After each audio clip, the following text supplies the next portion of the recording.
कि इस लोक में भगवान बतला रहे हैं कि स्वर्ग लोकों में या देवताओं के मध्य में कोई भी ऐसा व्यक्ति विद्यमान नहीं है जो प्रकृति के 3 गुण से मुक्त हो। जो स्वर्ग लोक है ना, जो हम लोग अच्छा कर्म करते हैं यहाँ पे, तो उच्च लोक की प्राप्ति होती है। हाँ, उच्च लोक की प्राप्ति होती है। तो वहाँ पर भी 3 गुण में बंधे हुए हैं। गीता में, इसी गीता में भगवान बोला है अर्जुन को, देवी ऐसा गुरु मई मामा मया दूरत्या मामय प्रपंचंद मया मतम तनिते। प्रकृति के 3 गुण वाली मेरे देवी शक्ति को पार कर पाना अत्यंत कठिन है, किंतु जो मेरा शरण में आ जाता है वो आसानी से पार कर लेता है।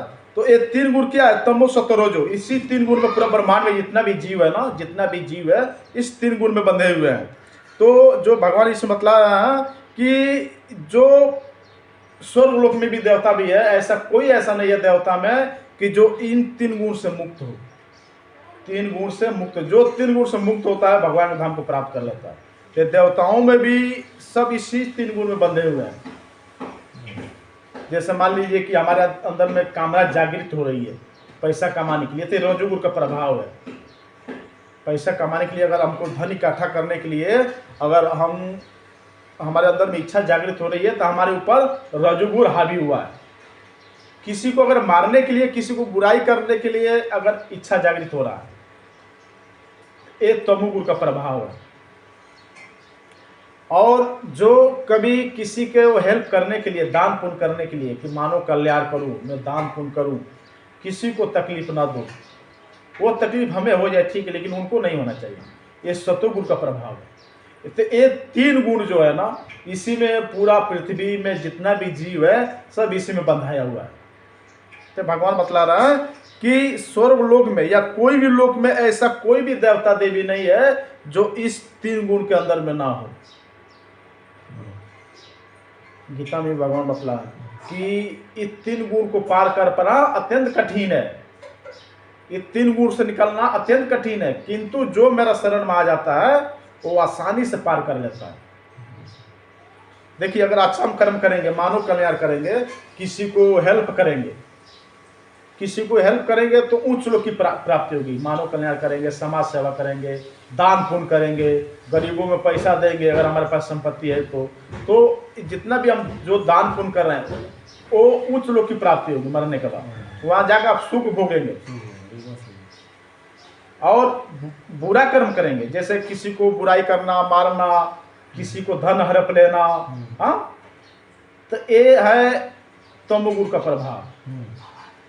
मारना, पीटना, ईर्ष्या रखना, तो ये तमोगुण का प्रभाव है। तो ये मरने के बाद नरक लोक की प्राप्ति होगी। हाँ, अगर हम केवल अपने लिए, अपने परिवार के लिए हम धन इकट्ठा करना चाहते हैं कि हम बहुत आगे निकल जाए, हमारा पुत्र भी आगे निकलेगा, भौतिक धन उसको प्राप्त होगा, हाँ, ये रजोगुण का प्रभाव है। हम इतना पैसा कमा ले, हाँ, हम ये घर बनवाएंगे, गाड़ी लेंगे, जमीन लिखवाएंगे, तो ये रजोगुण का प्रभाव। ये मरने के बाद भी आपको जो है कि जैसा कर्म किया उसके हिसाब से आपको जन्म ग्रहण करना पड़ेगा। ये तीनों जो है कि ये बंधन है, जन्म का चक्कर में लगा। चाहे अच्छा कर्म करेंगे तो, बुरा कर्म करेंगे तो वो जन्म तो लेना ही पड़ेगा, मृत्यु तो होगी। लेकिन इस तीनों गुण से परे कैसे होना है?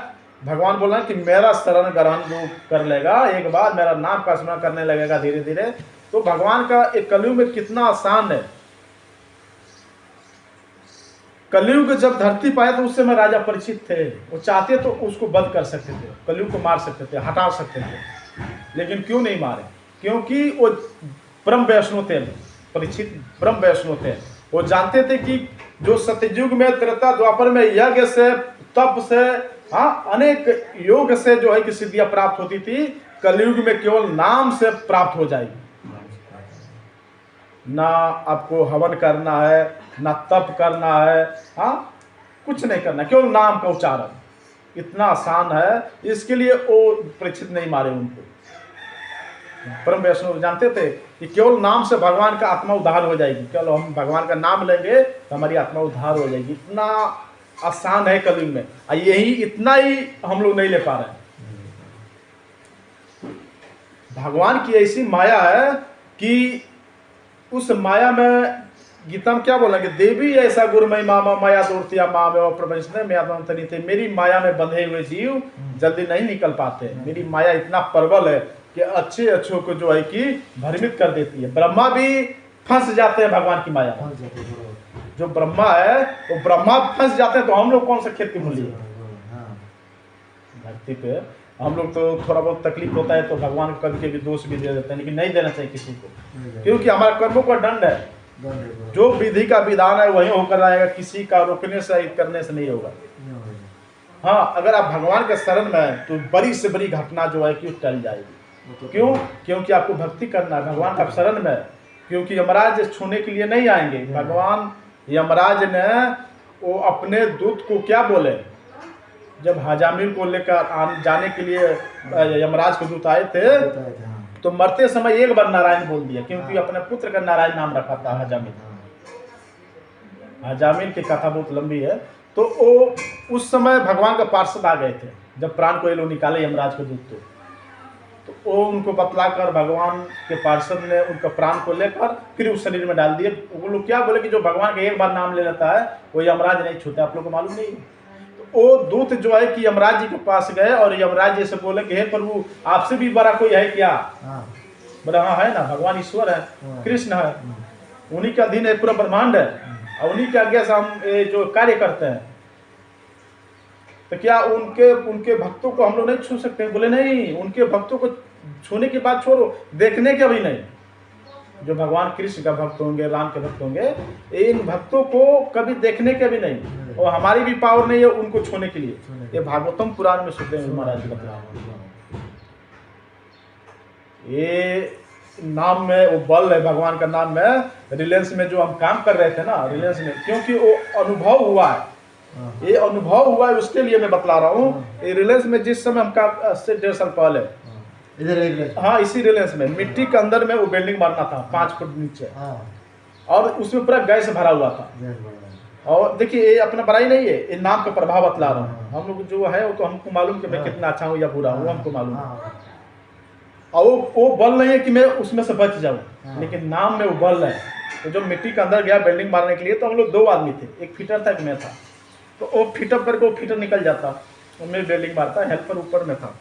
तो जब हम लोग अंदर गए तो उसमें पूरा गैस भरा हुआ था, गड्ढे के अंदर। हाँ, गड्ढे के अंदर पूरा गैस भरा हुआ था। और जब मैं उसमें बिल्डिंग मारा थोड़ा सा, वो क्लिप लगाया, मैं टाका मारा, तुरंत बम दन करके ऐसे आग लग गया पूरा गड्ढे में। अरे बाप, पूरा गड्ढे में, ये रिलायंस में पनवेल अपना, हाँ पूरा गैस था। और जब आग लगा तो वो फिटर जो है, तो मैं तो बिल्डिंग हेलमेट पहना था ना, वो तो बिल्डिंग हेलमेट पहना नहीं था, तो वो तुरंत छलांग मार दिया ऊपर भागने के लिए। छलांग मारा तो वो तो बाहर निकला, आधा शरीर ऊपर गया, आधा शरीर उसका नीचे लटक गया मिट्टी के अंदर, उसका आधा शरीर जल गया। वो लोग बाहर से जो ऊपर लोग थे उसको निकाले तो उसका चमड़ा अंदर पूरा जल गया। अरे अब मैं उसी में राधा राधा चिल्ला रहा हूँ, ऐसा लग रहा है कि मैं कोमा, ऐसा मैं महसूस हो रहा था ना, हमको ना डर लग रहा था, ना माँ बाप भाई बहन कुछ याद नहीं, सीधा लक्ष्य राधा राधा राधा। उस समय उस आग में रहते हुए भी वो नाम में वो आनंद मिल रहा था हमको। वो आग में रहते, आप सोचिए वो जिस आग में मैं खड़ा हूँ उसमें डर लगना चाहिए, भागना चाहिए या चिल्लाना चाहिए, कुछ नहीं। वो नाम में वो आनंद आ रहा था, राधा राधा चिल्ला रहा था। ये हमारे ऊपर बीता हुआ एक चीज है, हाँ खुद हो चुका है, अनुभव भी किया है, अनुभव हुआ है। वो नाम में वो बहुत हमको कभी कभी याद करता हूँ तो बोलते हैं, हे प्रभु आग लगे ठीक है, लेकिन वो आनंद मिलना चाहिए नाम में। वो राधा राधा में चिल्ला रहा हूँ, सब लोग बोल रहा था कि बिल्डर जल गया है, मर गया उसमें बिल्डर, सबको मालूम था बिल्डर जल गया उसमें, वो तो पूरा जल गया था। सब लोग इधर भाग रहा है, कोई इधर भाग रहा है, जल गया था क्योंकि आग ऊपर तक निकल रहा था ना। मेरा जो हेलमेट था वो जल के इतना छोटा छोटा हो गया। हाँ, बिल्डिंग हेलमेट और नीचे गिरा दिया था ना, बिल्डिंग हेलमेट, सेफ्टी हेलमेट पूरा जल गया, थोड़ा इतना हो गया। तुम फिर निकले कैसे फिर उसको? सुनिए ना, तो उसमें जो है कि मैं राधा राधा चिल्ला, वो भी जोर से राधा राधा, अब वो आनंद मिल रहा था हमको। वो आग हमारे लिए ऐसे महसूस हो रहा था कि बर्फ है, ऐसा महसूस हो रहा था। वो भगवान ने मिला है। और वो मैं कम से कम उस आग में कम से कम 1 मिनट था। अभी आग में हम लोग ऐसा हाथ डालेंगे तो जल जाएगा। 1 मिनट उस आग में खड़ा था केवल राधा नाम के प्रभाव से। ये बतलाइए, हमारे अंदर वो भक्ति भी नहीं है, उतना कि चलो मैं भक्त हूँ ये वो नहीं, अभी तो अभी प्रयास कर रहा हूँ भक्त बनने का, शुरुआत है भक्त बनने का प्रयास कर रहा हूँ। फिर भी देखिए राधा नाम में कितना बल है, भगवान के नाम में कितना बल है और कितना उसमें रस है, आनंद है, कितना ठंडक है कि आग को भी ठंडा कर दे रहा है। अमरेंद्र प्रभु इस्कॉन का है, भगवान के बहुत अच्छे भक्त हैं। वो बतलाते हैं कि जब भक्त महाराज को जो प्रहलाद महाराज थे, भक्त प्रहलाद को उनके पिताजी ने बोले कि इस खम्भे को पकड़ो। उस खम्भे को बहुत गर्म किया गया था, उधर भी बहुत लाल किया गया था। बोलो कि पकड़ो, तुम्हारा भगवान अभी मालूम चल जाएगा भगवान है। तो वो भक्त प्रहलाद थे, भक्तों में महाभक्त, वैष्णव महावैष्णव। हाँ, वो बोले कि वो कौन सी बड़ी बात है। तो वो भगवान का नाम लेते, ओम नमो भगवते वासुदेवाय करते करते जाकर पकड़ लिए, ठंडा हो गया। नारायण नारायण। तो नाम में वो देखिए इतना ठंडक है कि गर्म चीज को तुरंत ठंडा कर देगा। प्रहलाद महाराज को खुद पकड़ने के लिए बोले थे उनके पिताजी, और पकड़े, कुछ नहीं हुआ, एकदम ठंडक हो गए। अब दूसरा कोई ऐसा जो है कि जाकर छू रहा है तो जल जा रहा है। तो नाम में बहुत बल है भगवान का नाम में। तो ये रिलायंस में हमारे साथ जो घटना हुआ है, ये 2023 में घटना हुआ था। 2023 में 2024 है ना? हाँ, कौन सा महीना? और कल हमको घर जाना था, कल का टिकट था, शनिवार के दिन हुआ था घटना। कौन सा महीने में? अगस्त 23 हमको लगता है कि ये 6वें या 7वें महीना था। तो वो बज रहा था नहीं, बोरोबली रहता था। तो ये जो है कि कल जाना, संडे कल का टिकट गाँव जाने का, आज 5 बजे शाम को शनिवार को ये घटना हुआ था। और जब मैं बाहर निकला, क्योंकि मिट्टी जो खुंदा हुआ, जहाँ गेली मारे तो वहाँ तो चौड़ाई लंबाई ऐसे करके खुंदा हुआ था, और जहाँ पाइप डाला हुआ था वो पतला लाइन खुंदा हुआ था। उधर से मैं धीरे धीरे कैसे निकला, जब बाहर निकला तब देखा नहीं आग, तब मैं ऊपर गया, तब देख कर सब लोग डर गया, रही तुम बच कैसे गया? चलो खुश हो गया, जब चलो बेल्डर बच गया। हाँ, बहुत आनंद महसूस हुआ, लेकिन बेल्डर कैसे बचा पीछे मालूम नहीं, अभी तो किसको मालूम नहीं। मैं बोला कि दूसरा आदमी किधर है, तो बोला कि वो जल गया। किधर है वो? तो ऑफिस में। मैं ऑफिस में गया, जाकर देखा तो उसका पूरा नीचे का चमड़ा जल गया। बेहोश हो गया? तो बेहोश नहीं हुआ, चमड़ा जल गया, तो बहुत तकलीफ हो रहा था उसको। हाँ, वो बोला कि आप कैसे बच गए? मैं बोला कि राधा नाम कृपा से। वो राधा नाम में बल है ना, इसके लिए हम लोग इतना किसी को क्यों बतलाते हैं भक्ति करने के लिए? क्या भक्ति करो, क्यों बोलते कि आप लोग नाम लो? क्योंकि वो हम लोग जानते हैं, उसको अनुभव किए हैं। नहीं तो अगर देखिए जो राधा नाम से हम बचे हैं ना, वो ऐसा कोई भगवान का कृपा होगा, हमसे कोई ऐसा काम करवाना होगा उनको कि हमको बचाए हैं। और जो आग में था वो अकाल मृत्यु था। अकाल मृत्यु को वो भक्तों का होता नहीं है। ये यमराज भी बोले हैं कि भगवान के भक्तों को अकाल मृत्यु नहीं होती। भगवान भी बोले कि हमारे भक्तों को इस ब्रह्मांड में ऐसा किसी का पावर नहीं है कि जो बाल बाका कर ले। हमारे भक्तों को कोई छू नहीं सकता। भगवान भी बोले हैं, यमराज भी बोल रहा है कि उनका जो भक्त होंगे उनका नहीं छूने का, देखने का भी नहीं। वो उनका काम भगवान का है। मृत्यु होने का बाद छूने का नहीं, क्योंकि हाँ, तो अकाल मृत्यु भक्तों को नहीं होती है। बड़े से बड़े घटना जो है कि छोटी सी चीज से वो निकल जाएगी। मान लीजिए पैर कटना है, हाथ कटना है, तो थोड़ा सा खरोच आएगा, भक्तों को तकलीफ नहीं, क्योंकि उनकी अकाल मृत्यु जल्दी नहीं होती है। वो होगी तो भगवान का धाम के सीधे प्राप्त। क्योंकि तुम्हारे पीछे हरि है ना, हरि भक्त है, हरि इसके वही भगवान बोल रहा है कि जो मेरा शरण में एक बार आ जाता है, कभी दोबारा जन्म का चक्कर नहीं लगा रहता, उसको जन्म मन के चक्कर से मुक्त हो जाता हूँ। देखिए ये एक छोटा भागवत लड़का है, बच्चा है, भगवान की बहुत कृपा है उनके ऊपर। कितना 4 साल का होगा, 4-5 साल का। अभी श्री 3 मंच पर आया था, उसमें ऐसा मुंबई में ऐसा बात बतलाया कि सब मंच पे बड़े बड़े कलाकार थे, सब हिल गए। छोटा सा बच्चा, इतना ज्ञान भगवान के पास। ऐसा बच्चा किसके घर में जन्म लेते हैं? जैसे मान लीजिए कि गीता में अर्जुन बोले हैं भगवान से कि हे प्रभु ये बतलाइए कि जो आपको भक्ति थोड़ा सा किया है, 2 महीने 4 महीना, और भौतिक कारण के वजह से आपकी भक्ति छोड़ना पड़े, वो मरने के बाद वो कहाँ जाएगा और फिर जन्म कहाँ लेगा वो? या आपकी भक्ति पूरा जीवन किया, अब मरने के समय आपका नाम ना ले पाया, वो मरने के बाद किधर जाएगा? भगवान क्या बोला है कि मेरे भक्तों का भी विनाश नहीं होता। अगर जो 2 महीना 4 महीना 6 महीना या साल भर मेरे भक्ति किया और घर के वजह से भौतिक कारण की वजह से अगर भक्ति छूट भी गया, उसका मरने के बाद उच्च लोक की प्राप्ति होगी। और जो वहाँ सुख भोगेगा, सुख वहाँ के गणना के हिसाब से 500 वर्ष तक सुख भोगेगा, और वहाँ सुख भोगने के बाद जब धरती पर आएगा हाँ, तो किसी वैष्णव के घर में जन्म लेगा। वैष्णव घर के वैष्णव घर में जन्म लेगा, वैसी आत्मा सांसारिक लोग के घर में जन्म नहीं लेगा। अंदर। वैष्णव जो भगवान के भक्त होंगे उनके घर में वो ऐसा बच्चा जन्म लेगा, और वो बचपन से ही भक्ति करना चालू कर देगा। वैसे ही भागवत है, अगला जन्म वो भक्त था, भक्ति पूर्ण नहीं हुई, तो इस जन्म में जो है कि ऐसे वैष्णव घर में वो जन्म लिया है कि जो है कि भगवान की भक्ति का प्रचार कर रहा है, भगवान का भक्ति कर रहा है, इसी जन्म में उसका उद्धार हो जाएगा। तो ऐसा बच्चा वैष्णव घर में जन्म लेते हैं, संसारिक लोग के घर में जन्म नहीं लेते हैं। ये भक्ति जो है कि हमारे लिए या दुनिया में जितने भी लोग हैं, हम तो विनती करेंगे कि हे प्रभु उन लोग की बुद्धि दीजिए कि आपकी भक्ति करें, कि वो समझे कि सच्चाई क्या है, हम लोग कौन है, कहाँ से आए हैं, कहाँ जाना है। ये थोड़ा थोड़ा जो भौतिक लोग पढ़ाई कर लिए हैं ना, थोड़ा बहुत, कोई डॉक्टर बनाए, कोई इंजीनियर बनाए, वो अपने में मगन है, जो पुलिस बन गया, या समझ रहे कि यही सब दुनिया है। लेकिन भगवान के बारे में कुछ उनको पता ही वो नहीं। तत्व, भौतिक तत्व कमाने के चक्कर में जो नष्ट हो जाएगा, ज्यादा दिन नहीं चलेगा, उसी में वो घमंड है। ये हम लोग देख रहे हैं ना कलयुग में कैसे कैसे अत्याचार हो रहा है। कहीं भी जाइए, कोई काम कराने के लिए, हाँ, उसमें घूस है, पैसा, पहले पैसा देंगे तब वो लोग काम कराएगा। हाँ, सरकार से भी पैसा ले रहा है, आपसे भी पैसा लेगा। हाँ, आप कोई गलत अगर कार्य भी नहीं किया, अगर केस में फंस गए, कानून में फंस गए, हाँ, कोर्ट में चला गया केस, हाँ। वकील आपसे इतना पैसा कमाएगा ना, आपको हाँ। खेत तो बेचना पड़ेगा। सब बेचना पड़ेगा। फालतू में लूटेगा, बोलेगा ये तारीख को ये काम हो जाएगा, तो झूठ बोल बोल कर आपको परेशान कर देगा, आप रो देंगे। हाँ, डॉक्टरी में जाइए, डॉक्टर लोग भी कमाने के लिए जो है कि अनेक प्रकार की बीमारी बतला देंगे। बताइए 2 दिन में जो मरीज ठीक हो जाएगा उसको 10 दिन रखेंगे वो लोग। इतना सी बीमारी, इतना बड़ा बीमारी बताइए। हाँ, कैसे इसको आईसीयू में भर्ती किया जाए। कैसे तो पैसे निकाले। हाँ, पैसा, धंधा बिजनेस बना रखा है लोग, भौतिक पढ़ाई करने वाले।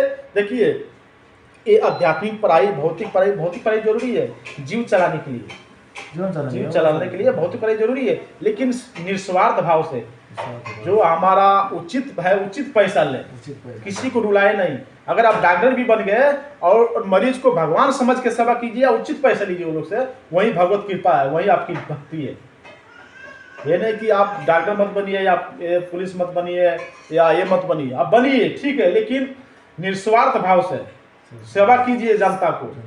जो सरकार आपको सेवा करने के लिए दिया है कि जनता को सेवा कीजिए, जनता को सेवा कीजिए निस्वार्थ भाव से, सबको भगवान समझ करके, सब भगवान ही है हमारे लिए, तो वही आपकी भक्ति है।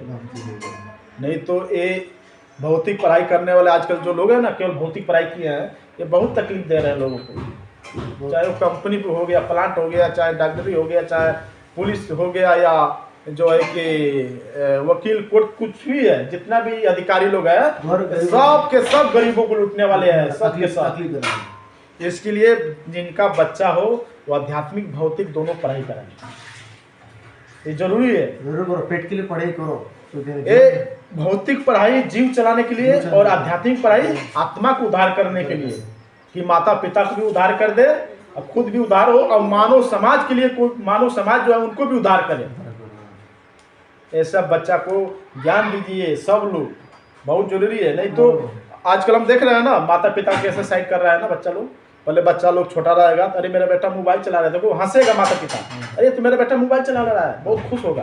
थोड़ा बड़ा होगा तो किसी से मारामारी करेगा, कुछ उल्टा सीधा करेगा, तो भी माता पिता खुश रहेगा, मैं बाबू ध्यान करो से, बाबू से ऐसे ऐसा नहीं बोलेगा, बहुत मेरा देखो मेरा लड़का अब सियान हो रहा है, होशियार है, मार के भाग के आ गया, मैं मारने के बाबू तुम भी मारने को मारेगा।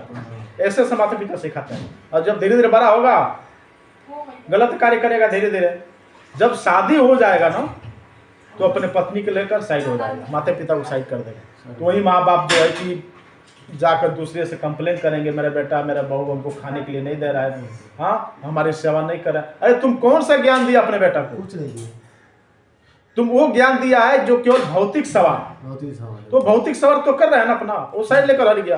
अब भोगो तुम भौतिक ज्ञान जो दिया है भौतिक सवार तो के बचपन लिए, से जाना मानता था। धन कमाने के लिए दिया, तो धन तो कमा रहे हैं ना, अपना पत्नी को साइड लेकर, क्या तकलीफ हो रहा है?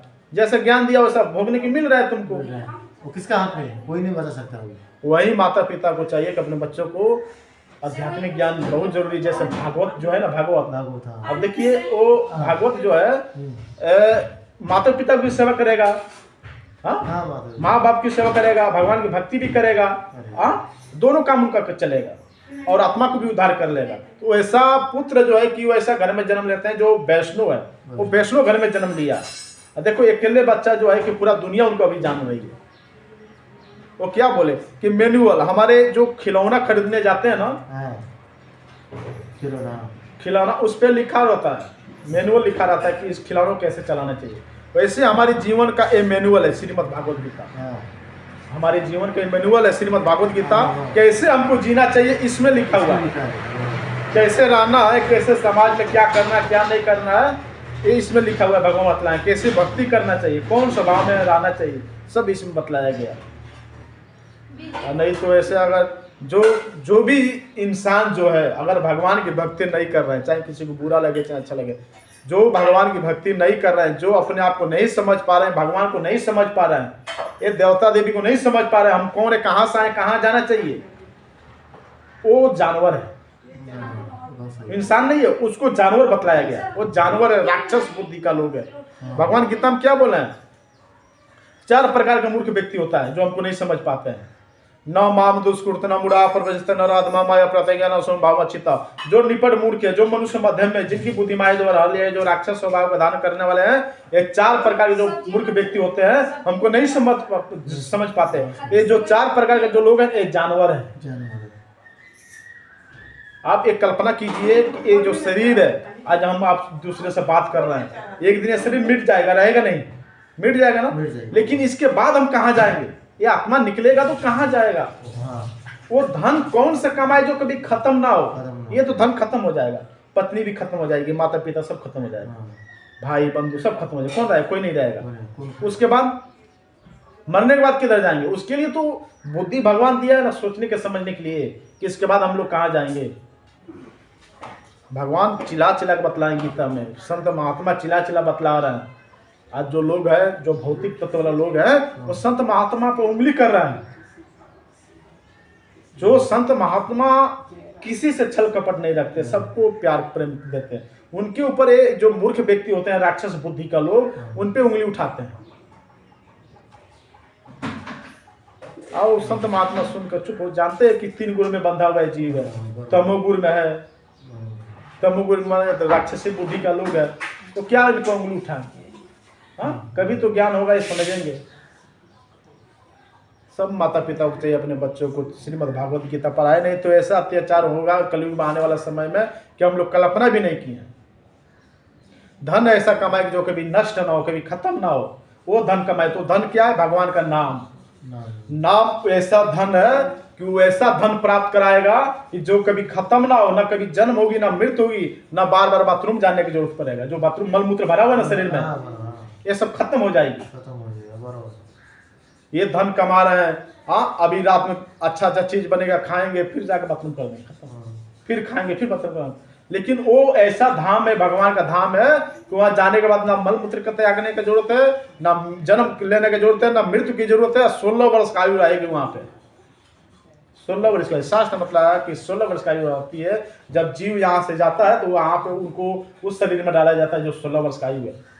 वो सुंदर शरीर, भगवान जैसा रूप धारण मिलेगा, भगवान जैसा शरीर मिलता है, और वो आनंद जो कभी आप कल्पना भी नहीं किए, वो आनंद प्राप्त होगा वहां पे। लेकिन हम लोग समझेंगे तब तो। इतना मालूम है कि हमको मरना है, लेकिन मरना तो कहाँ जाएंगे, तो सोच उसको, नहीं सोचते। मालूम है कि मरेंगे, लेकिन मरेंगे तो जाएंगे किधर। ये हमेशा सुख या दुख जो मिला हमेशा थोड़ा रहेगा साथ। जिनकी अकाल मृत्यु होती है, प्रेत योनि में जाते हैं, कितना तकलीफ होता है, कभी कोई सोचा है? जो है उन्हीं को मालूम होगा। कितना भटकते हैं, तरस जाते हैं, चिल्लाते हैं, अपने शरीर को अपने काट कर खाते हैं प्रेत। 84 लाख योनि में सबसे खतरनाक योनि प्रेत योनि का है, सबसे तकलीफ। उसके बाद अचल प्राणी जो पेड़ पौधा है, ये सब योनियों में हम लोग भटक चुके हैं, तब इंसान की योनि प्राप्त हुआ है, ऐसे नहीं हुआ है। भगवान क्या बोला है कि जिनके ऊपर मेरी कृपा होती है, जिन जीव के ऊपर मैं उसके इंसान योनि में डालता हूँ। लेकिन जब इंसान योनि में आने के बाद भी हम नहीं समझे भगवान को, तो ये जानवर के समान है। हम लोग से अच्छा जानवर है, हम लोग से अच्छा जानवर है, हम लोग से अच्छा सुख भोग रहा है वो लोग। अगर शुगर है, प्रकृति अगर उसको जैसा भी दिया है खाने के लिए, मल मूत्र जो भी खाने के लिए, 12 घंटा खाएगी, आनंद लेगी, वो बीमार नहीं पड़ेगी। 12 घंटा लगातार खाएगी, खाने में लगी रहेगी, आनंद में रहेगी। कोई भी जानवर हो, मुर्गा देखिए दिन भर खा रहा है, चल रहा है, दिन भर खा रहा है।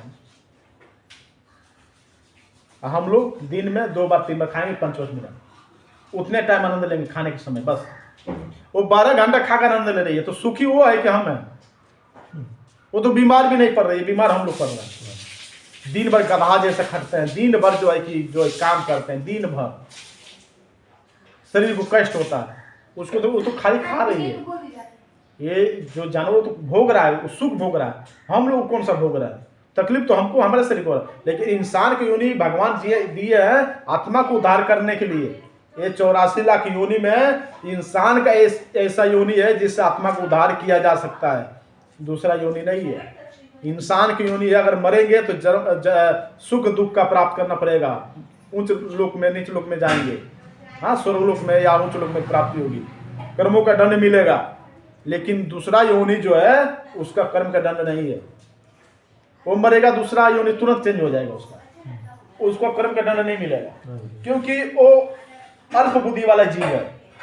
अगर बिच्छू अगर हमको डंक मार दिया उसको पाप नहीं लगेगा, बिच्छू को हम मार दिया तो हमको पाप लगेगा, क्योंकि हम मनुष्य हैं। सब जीवों को रक्षा करने के लिए भगवान भेजे हैं, तो हमारे अंदर वो बुद्धि है, उसके अंदर वो बुद्धि नहीं है, क्योंकि उसका वो स्वभाव है डंक मारना, सांप को डसना वो स्वभाव है, उसको पाप नहीं लगेगा। लेकिन हम मार देंगे तो पाप लगेगा। तो भगवान हमको इंसान ने इसीलिए बनाया कि सब जीवों को मारो मत, उसको रक्षा करो, उससे प्यार करो। लेकिन हम लोग क्या करते हैं, उस जीव को तकलीफ देते हैं, उसको काट कर खा जाते हैं। उस जीव को काटते कितना तकलीफ होता है उसको, उसका अंदर का दर्द को हम लोग समझते हैं नहीं समझते हैं। इंसान जो है काटता है ना, उसको गर्दन काटता है ना, काट कर खाने में उसका केवल खाने का दिखाई देता है, उसका दर्द दिखाई नहीं देता है। हाँ, क्या उसको भगवान ने आदेश दिया कि तुम उसको काट के खाओ? वो भी जीव है भाई। जैसे अगर हमको कोई काटे तो कितना कैसे लगेगा, उनको काट के खाने में लोगों को आनंद मिलता है। ऐसे राक्षसी बुद्धि लोग जो है ना, जो ऐसा दूसरे जीव को मार के खाते हैं, ये श्रीमद् भागवतम पुराण में जो है कि बतलाया गया सुखदेव महाराज 5वां स्कंद में, कि कैसे कौन कौन सा नरक में जाते हैं, कैसे उसको उस नरक प्राप्ति होती है। खौलता हुआ तेल में डाल दिया जाता है, उसको खौलता हुआ तेल में डाल दिया जाता है। नहीं, जो दूसरे जीव को खाते हैं मार कर, वो तो ऊपर में इसको सजा मिलता है। इस धरती पे दूसरे जीव को जो मार खाते हैं ना, मरने के बाद नरक लोक की जो प्राप्ति होती है, 28 प्रकार का नरक होता है। उस लोक में जब भेजा जाता है ना, तो उसको शरीर यमराज ही देते हैं, वो शरीर की कभी खत्म ना हो।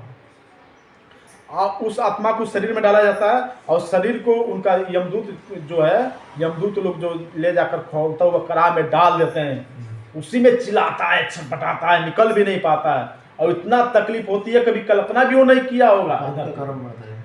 क्यों? क्योंकि जीव हत्या किया है, इतना मर्डर किया है, पाप किया है।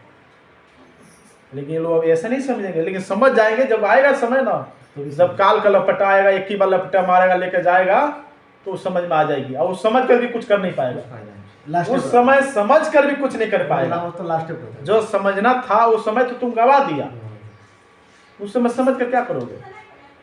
जब बुद्धि आएगा तो कुछ नहीं। हाँ, उस समय समझ कर आप क्या करेंगे? जब समझना था, जो करना तो आप किए ही नहीं, तो अभी समझ कर क्या करेंगे? ये इंसान क्यों नहीं मिला है? सबसे जरूरी है भगवान का नाम का उच्चारण करना। हाँ चलो, अगर कोई नॉनवेज या मांस मछली का सेवन कर रहा है, मदिरा का सेवन कर रहा है, नहीं मालूम है, ज्ञान है, लेकिन अगर वो ये बात समझ लिया, सुन लिया सत्संग में कि ये सब गलत है, हमको आत्मा को उद्धार करना चाहिए, भगवान का नाम को उच्चारण करना चाहिए, उसके बाद भी वो गलत कार्य कर रहा है, तो बहुत बड़ा मूर्ख है। नहीं मालूम था हम ये सब कर रहे थे, क्योंकि हमारे घर में पहले से वो कर रहा है। मालूम चला तो भगवान की भक्ति करना चालू कर दो। जब ज्ञान प्राप्त हो गया तभी से चालू कर दो कि हमारे जो पीछे जो गलत कार्य किए हैं, पाप किए, वो नष्ट हो जाए। हे प्रभु अब दोबारा गलती हमसे नहीं होगा। क्योंकि माँ के पेट में कोई भी बच्चा जब रहता है ना, वो 5वां-6वां महीने के बीच में उनकी चेतना जग जाती है। कौन सी चेतना? कि कितने योनि भटका है, कौन सा नरक में भोग कर वो आ रहा है। वो भयभीत हो जाता है, कांपने लगता है जब उनको याद आती है सब चीज़ को। बार बार भगवान को प्रार्थना करते हैं, प्रभु हमको बाहर निकालिए, हम आपकी भक्ति करके आत्मा उद्धार कर लेंगे। लेकिन वही बच्चा जब बाहर निकलता है ना, तुरंत मूर्छित होता है और तुरंत माया उसको लपेट लेती है, भूल जाता है। पहले वाली बात भूल गया जो पेट में देखा था, जो समझ रहा था, भूल जाएगा। जब बाहर निकलेगा ना, जैसे समाज में रहेगा, जैसे माता पिता उसको ज्ञान देगा, वैसे उसकी बुद्धि होगी। लेकिन वही वैष्णव के गर्भ में अगर बच्चा हो, जो माता वैष्णव हो उनके गर्भ में बच्चा हो, जो भगवान कृष्ण की भक्त हो उनके गर्भ में बच्चा हो, तो वो जब भगवान के नाम लेगी ना वो माता, तो गर्भ में जो बच्चा है, जो 7 महीने 8 महीने का हो गया, वो बहुत आनंद होगा, एकदम खुश होगा कि चलो ज्यादा मेहनत नहीं करना पड़ेगा, हमारी माँ वैष्णव है, हमारे पिता वैष्णव है। हाँ, भगवान भक्ति प्राप्त हो जाएगा जाते जाते। और वहीं बाहर जब बच्चा निकलता है तो मूर्छित तो होता है, माया तो लपेटती है, लेकिन ज्यादा समय तक नहीं, क्योंकि माता पिता पहले से उसको नाम का उच्चारण कराना चालू कर देते हैं। अभी बच्चा मुंह से आवाज भी नहीं निकल रहा, उसके पहले ही राधा राधा राधा हरे कृष्णा महामंत्र उनके कान में इतना डाल दिया जाता है, उस समय से पहले ही बोलना चालू कर देता, राधा। वही नाम लेते लेते लेते लेते जैसे जैसे समय बीतता जाएगा, भगवान का प्रचार करेगा, भगवान का नाम का बारे में सबको बतलाएगा, भक्ति भी करेगा, और लास्ट में भगवान के नाम को प्राप्त कर लेगा। लेकिन जो ऐसा नहीं किया, जो केवल अपने धन कमाने के चक्कर में और दूसरों को लूटने के चक्कर में, दूसरों को ईर्ष्या ये सब किया जीवन में, तो वो जानवरों से भी गया हुआ व्यक्ति है। जो भाई को संपत्ति को लूट लिया, हाँ, माता पिता को छोड़ दे रहा है ना, कैसे कैसे नरक में जा रहे हैं लोग। सुखदेव जी महाराज बतला रहे हैं, वो सुखदेव जी जो 12 वर्ष तक माँ के गर्भ में थे, बाहर नहीं निकल रहे थे सुखदेव जी। वेद व्यास जी बोले करे पुत्र बाहर निकलो, बोले कि नहीं पिता जब नहीं निकले। क्यों? क्योंकि बाहर निकलेंगे तो भगवान की माया हमको जकड़ लेगी।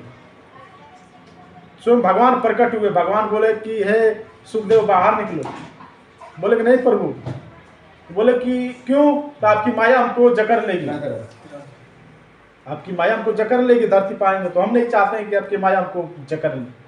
बोले कि मेरी माया है, मैं अपने माया का आदेश देता हूँ। तो माया का आदेश दी कि हे माया, ये मेरे जो भक्त हैं सुखदेव, इनके ऊपर आप हावी नहीं होने का। बोले ठीक है प्रभु। तो अब सुखदेव महाराज बाहर निकले थे गर्भ से, 12 बरिस। अब आज का समय है कि अगर 1 वर्ष से ज़्यादा का हो गया तो पूरा हल्ला हो जाता है कि बच्चा मर जाएगा, तो औरत मर जाएगी, हो जाएगी। पहले वो शक्तियाँ थी पहले। तो सुखदेव महाराज जो बाहर निकले, तो जो है कि वो वही भगवत कथा कहे थे। वो सुखदेव महाराज जो नग्न रहते थे, उनके सामने जो भी जीव सब एक समान था, चाहे इंसान हो, कुत्ता हो, बिल्ली हो, सुअर हो, हाथी, सबके लिए एक बराबर, कोई भेदभाव नहीं। ये नहीं कि इंसान है वो जानवर नहीं, उनके लिए सब एक बराबर। वो भगवत कथा किए थे। कई हजार ऋषि महर्षि देवताओं ने बैठ के कथा सुने थे, जहाँ सुखदेव जी कथा कहे थे परीक्षित को।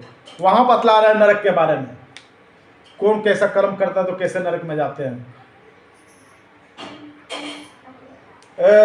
अदिति जो थी, उनके गर्भ में हिरणाक्ष या हिरण्यकशिपु दोनों भाई जो पेट में जो आए थे, हाँ, एक कौन थे? भगवान का द्वारपाल थे, जय विजय। जब इनको मालूम चला, माता को मालूम चला कि हमारे पेट में जो बच्चा है एक बहुत बड़ा राक्षस है, लोग धरती पर आएगा तो पूरा तहलका मचा देगा, पूरा ब्रह्मांड में तहलका मचा देगा, बहुत अत्याचार करेगा। महर्षि कश्यप की पत्नी थी अदिति, वो क्या किए कि वो 100 वर्ष तक अपने बच्चों को पेट में ही रखी थी, 100 वर्ष तक बाहर नहीं निकलने दिया। और जब वो लोग बाहर निकले, जब पूरा ब्रह्मांड हिलने लगा, जब वो लोग बाहर निकले, सब भयभीत हो गए। देवता लोग भाग कर गए ब्रह्मा जी के बाद। ब्रह्मा जी बोले कि हे ब्रह्मा जी, ये कौन, क्या हो रहा है, क्या प्रलय होने वाला है, क्या आपका एक दिन खत्म हो गया है क्या? ब्रह्मा की जब एक दिन खत्म होती है ना, तो पूरा ब्रह्मांड जो है कि भगवान के शरीर में जाकर विलीन हो जाता है। सर्वभूतानि कौन्तेय प्रकृतिं यान्ति मामि कामः कल्पक्षय पुनः कल्पायो ब्रयामि हम, कि हे कुंती पुत्र, जब कल्प का अंत होता है, यानी ब्रह्मा का जब एक दिन होता है, तो पूरा ब्रह्मांड में जितना भी जीव है मेरे शरीर में प्रवेश हो जाते हैं। ब्रह्मा भी आके हमारे शरीर में प्रवेश हो जाते हैं। और जब कल्प का अंत यानी रात्रि जब खत्म हो जाती है, सुबह होता है, तो ब्रह्मा जी भी हमारे शरीर से निकलते हैं। अब फिर से मैं विस्तार कर देता हूँ जैसे था। तो वही बोले कि हे ब्रह्मा जी, आपका एक दिन खत्म हो गया क्या कि ब्रह्मांड पूरा हिल रहा है? बोले कि नहीं, उसके लिए नहीं हिल रहा। तो क्यों हिल रहा है? तो ये जो है कि ये जो जय विजय है भगवान के द्वारपाल, ये 4 ऋषियों के श्राप से जो है कि धरती पे आए हैं, 100 वर्ष माँ के गर्भ में रहे हैं, और जो है कि वो वही अब जन्म लेने वाले हैं। वो ऐसे राक्षस जन्म ग्रहण कर रहे हैं वो लोग कि बहुत ताकतवर, उन लोग को मारना असंभव है केवल भगवान को छोड़ के। तो द्वारपाल क्यों, द्वारपाल भगवान के द्वारपाल रहते हुए भी जो है कि राक्षस योनि माना पड़ा। क्यों? क्योंकि वो वैकुंठ धाम में रहकर भी उन लोग के अंदर में तमोगुरी आ गया था, राक्षसी बुद्धि। जब 4 संत कुमार गए, ये ब्रह्मा के जो पुत्र थे, उनकी आयु हमेशा 5 वर्ष की रहती थी। जब गए तो वो लोग रोक दिए, भगवान से अभी आप लोग नहीं मिल सकते हैं। वो लोग बोले कि मानव कल्याण के लिए, मानव समाज के लिए हम लोग भगवान से मिलना, दर्शन करना उनका बहुत जरूरी है। ये लोग नहीं जाने दिया। तो बोले कि इस वैकुंठ धाम में आप लोग के अंदर में राक्षसी बुद्धि है, आप लोग भगवान के द्वारपाल है, भगवान के भक्त हैं, इस धाम में रहकर भी ये राक्षसी बुद्धि है, तो ये तो भगवान का अपमान हुआ। जाओ, हम लोग तुम लोग को श्राप देते हैं कि आप लोग को राक्षस योनि प्राप्ति होगी। स्वयं भगवान प्रकट हो गए। भगवान ने जो है कि उनसे भगवान स्वयं बोले कि हे सनत कुमार, ये बतलाओ कि इनके उद्धार कैसे होगी। भगवान सब जानते थे, फिर भी भगवान भक्तों को मान सम्मान देते हैं। वो बोले कि हे प्रभु, इन लोग की मृत्यु आप ही के हाथ से होगी। तो वहीं हिरणाक्ष से हिरण्याकशिपु जो है कि अदिति के गर्भ में पहली बार आए थे, जो 100 वर्ष तक अपने गर्भ में रखी थी। कश्यप ऋषि बोले कि ये तो राक्षस होंगे, लेकिन भगवान के हाथ से मारे जाएंगे। और दूसरी बात कि ये लोग के खानदान में ऐसा पुत्र जन्म लेगा, ये लोग इसका एक लड़का होगा भक्तपाला, जो वैष्णो होगा। तब अदिति खुश हुई, चलो कम से कम एक वैष्णो थे, ये लोग पुत्र होगा, ये लोग का तो उद्धार करेगा सबको। तो वही भक्तपाला जो हिरण्याक्ष का पुत्र था, जो भगवान का प्रिय भक्त बने। तो ये भगवत भक्ति बहुत जो है कि जरूरी है, सबको जरूरी है। भक्ति अगर नहीं किया तो जीवन अधूरा है, भक्ति नहीं किया तो जीवन नरक है। अगर भक्ति नहीं किया तो जीने का कोई अधिकार नहीं है। अगर आप जी रहे हैं तो आपकी मूर्खता है, अगर भक्ति नहीं किया तो। क्योंकि भक्ति करना इतना जरूरी है कि आप कल्पना भी नहीं कर सकते कि कितना जरूरी है भक्ति करना। एक एक क्षण, एक एक सांस, एक एक सेकेंड भगवान का नाम होना चाहिए। भगवान का जो माला करते हैं, भगवान का 16 माला का जप होता है, तो जितना बार 24 घंटा में हम सांस लेते हैं उससे ज्यादा माला हो जाता है। 16 माला में लोग बोलते हैं ना कि जितना बार सांस लो भगवान का नाम लो, तो जो 16 माला है ना, उसमें जितना गोटिया है उतना हजार, जितना 1000 बार हम सांस लेते हैं 24 घंटे में, उतना 1000 उसमें नाम है भगवान का। हम लोग 2 घंटे में उतना नाम कर लेते हैं, तो एक एक सांस के बराबर हो जाता है। तो एक एक क्षण, एक एक मिनट भगवान का नाम होना चाहिए अंदर में। कहीं भी चोट लगे, कुछ भी हो, तुरंत नाम निकलना चाहिए। हरे कृष्णा, जो भी नाम प्यारा, हे राधे, तुरंत नाम निकल जाना चाहिए। क्योंकि अगर मृत्यु भी हो तो तुरंत राधा, बस जिंदगी भर की कमाई मिल गई।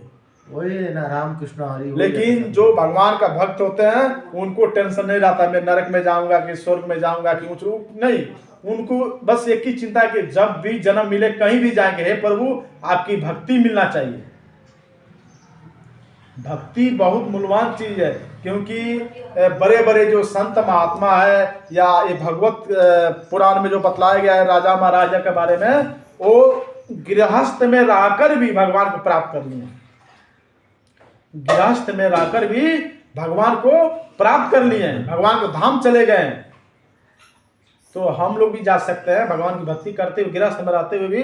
भगवान क्या बोल रहे हैं कि जो जघन्य से जघन्य कर्म करता है, गीता बोल रहे हैं कि जो जघन्य से जघन्य कर्म करता है, लेकिन वो मेरी भक्ति में अडिल रहता है, यानी मेरी भक्ति में लगा हुआ रहता है, वो मेरा धाम को प्राप्त कर लेता है। उसको साधु मानना चाहिए। जैसे मान लीजिए कि हम लोग 12 घंटा काम कर रहे हैं, लेकिन अंदर से भगवान का नाम चल रहा है। कोई भी कर्म कर रहा है भगवान को समर्पण करके कर रहा है, तो वो उसको साधु मानना चाहिए। वो मरने के बाद मेरे धाम को प्राप्त करेगा, क्योंकि वो अपना कर्म कर रहा है लेकिन निस्वार्थ भाव से मेरी भक्ति करते हुए कर रहा है। तो कर्म भी करे तो भक्ति करते हुए भगवान का नाम लेते ही करते करें। हे प्रभु, ये सब आप ही का संपत्ति है, ये मेरा थोड़ा है। हाँ, आप जो है कि आप अंदर विराजमान है हमारे अंदर में, तो आप ही के तो वजह से हम चल रहे हैं, हम बोल रहे हैं, हम देख रहे हैं। हाँ, हमारे आंख में वो क्षमता नहीं है कि हम कुछ देख ले। अभी अंधेरा रात हो, दरवाजा बंद किया जाए, रूम में लाइट बंद कर दो, तो आंख में वो क्षमता नहीं है कि नजदीक में कौन खड़ा है कौन नहीं खड़ा है, देख नहीं पाएंगे। सूर्य निकलेगा तो दिन में देख पाएंगे, रात में चंद्रमा निकलेगा तो देख पाएंगे, ऐसे नहीं देख पाएंगे। आंख का वो क्षमता नहीं कि हम देख ले। हमारे शरीर का अगर बाल पक रहा है तो वो क्षमता नहीं कि बाल को रोक ले। बुखार लग रहा है, कोई भी अन्य बीमारी पकड़ रहा है, वो क्षमता नहीं ठीक कर दे जल्दी अपने मन से। फिर भी हम लोग क्यों घमंड करें? हाँ, फिर भी लोग घमंड करते हैं ना, क्यों करें मतलब? ये भगवान एक बुद्धि इंसान को तो इसीलिए बनाया कि बुद्धि होनी चाहिए। आजकल गांव में देख रहे हैं ना, एक दूसरे को लूटने में लोग लगे हैं। क्यों लगे हैं? क्यों? अल्प बुद्धि है, बुद्धि नहीं है, बुद्धि का अल्प बुद्धि। अगर जो भगवान का भक्त है वो कभी चाहे वैसे नहीं करेगा। वो तो भगवान का नीला में जिंदगी भर उसके उनको आनंद अगर मिल रहा है भगवान का नाम में, तो उसमें पढ़ कर वो क्या करेगा? अगर मान लीजिए आप ही के भाई है, 4 भाई है, आप भगवान के भक्त बनने का प्रयास कर रहे हैं, 3 भाई आपके साथ बेईमानी कर दिए, छल कपट कर रहा है, जमीन में धन में आपसे उल्टा सीधा बात कर रहा है, आपको नहीं समझ पा रहे, तो आप उनके साथ क्या करेंगे? ना कुछ नहीं, क्या आप सीधा हर साइड हो जाएंगे कि भाई ना हम आपको देखो ना आप हमको देखिए। हाँ, कोई ऐसा जगह चुनिए जहाँ पे आनंद ही आनंद हो, भगवान का नाम हो, भगवान का भक्त का दर्शन हो, जो बड़े बड़े भक्त मिले वहाँ पर उनका दर्शन हो। ऐसे भाइयों में जाकर क्या फायदा कि अपने पत्नी का बात मानकर जो है कि भाइयों को कैसे दे? अगर भाई अपने सुख के लिए भाई से बेईमानी कर रहा है तो बहुत नीच व्यक्ति है। अगर उस सुख में भाई का सुख ना हो तो वो कोई सुख मतलब नहीं है। अगर हम पैसा कमा रहे हैं, हमारे पास संपत्ति है, अगर हमारी संपत्ति में हमारा भाई सुख ना करे तो क्या काम का वो धन? हाँ, क्या मतलब बताइए? शादी के पहले भाई भाई कितना प्रेम से रहता है, लेकिन शादी होने के बाद ऐसा लगता है एक दूसरे का बैरी हो गया। हाँ, क्यों? अल्प बुद्धि के कारण, अज्ञानता की वजह से। हाँ, भगवान बोला है कि जो देवताओं को पूजा करता है ना, वो अल्प बुद्धि वाले व्यक्ति होते हैं। वो अपने भौतिक तत्व के लिए देवताओं को पूजा करते हैं। देवताओं को पूजा करने वाले लोग धन के लिए करते हैं कि हे देवता देवी हमको ये दे दीजिए, हम आपको यह करेंगे, आपको ये करेंगे, आपको अनेक प्रकार के हम पूजा करने के लिए बतलाते हैं। वो अल्प बुद्धि वाले व्यक्ति होते हैं। लेकिन जो बुद्धिमान व्यक्ति होता है वो मेरे शरण ग्रहण करता है, निस्वार्थ भाव से मेरी भक्ति करके मेरा धाम को प्राप्त कर लेता है। ये भगवान की भक्ति बहुत हाँ, ये भगवान की जो भक्ति है ना वो सबको समझ में नहीं आएगी। अब भगवान ने ऐसा माया बिछा देते हैं ना कि वो इच्छा नहीं करेगा जाने के लिए, सत्संग में बैठने के लिए, हाँ, संत महात्माओं को साथ रहने के लिए इच्छा नहीं करेगा। अब देखिए जो भक्त लोग है, अभी आपको मतलब है जो प्रेमानंद स्वामी है, देखिए उनका किडनी नहीं है, दोनों किडनी नहीं है, और चेहरा ऐसा लगता है गोल्डन है, ऐसा चेहरा लगता है गोल्डन है। रात में उनको रूम में बंद कर दिया जाए, लाइट बंद कर दिए, उनका शरीर से ऐसे प्रकाश निकलेगा, इतना तेज है चेहरा पे। अब किडनी नहीं है, विज्ञान फेल हो जाएगा। अगर जो व्यक्ति धन बहुत कमाया होगा दूसरों को तकलीफ दे देके और उसको दूसरी किडनी खराब हो जाए तो उसकी बोली बंद हो जाएगी। कितना पैसा का दवाई कराएगा वो? उसका घर वाला भगवान से विनती करेंगे, हे प्रभु इनको उठा ले जाइए, ये मल मूत्र यहीं पर कर दे रहे हैं। हाँ, जो कमा के उनको खिलाए उन्हीं को बोलेंगे उठा ले जाइए इनको। लेकिन जो भक्त है उनको तो कोई टेंशन नहीं है। किडनी ना रहते हुए भी वृंदावन में प्रतिदिन परिक्रमा करते हैं 2 बजे रात में, प्रतिदिन परिक्रमा।